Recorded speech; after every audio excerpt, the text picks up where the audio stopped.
Guys, magandang hapon. Kain tayo, hapunan. Ay, tanghalian, tanghapo. 4:30 pa lang kasi nga may may program sila sa school, maya-maya pa ako susundo. Kaya kakain muna ako habang nagwa-washing ang kananay nyo. Oh. Nagana yung aking washing. Diba? At ulam ko ay sinigang na picho ng babs. Kain tayo mga kananay.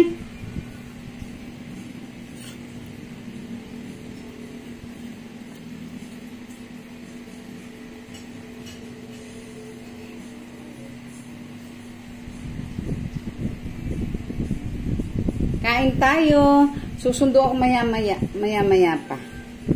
Diba? Lagaring literal. Maglalaba ako. Naka-washing na ako. Yun ay kinusot ko na. Para automatic naman siya. Di mamaya pag papasampay ko na lang. Kain tayo mga kananay.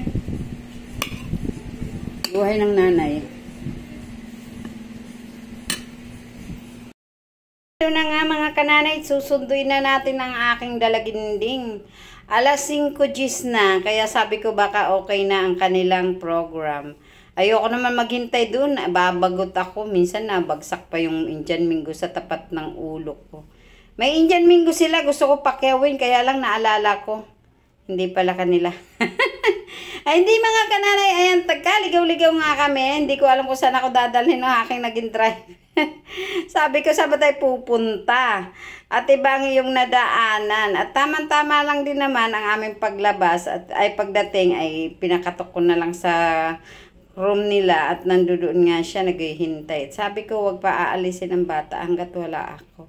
Ang hirap na magtiwala sa panahong ito mga kananay. Talaga naman. Tingnan ako mga kananay sa bahay galing sa pagsundo.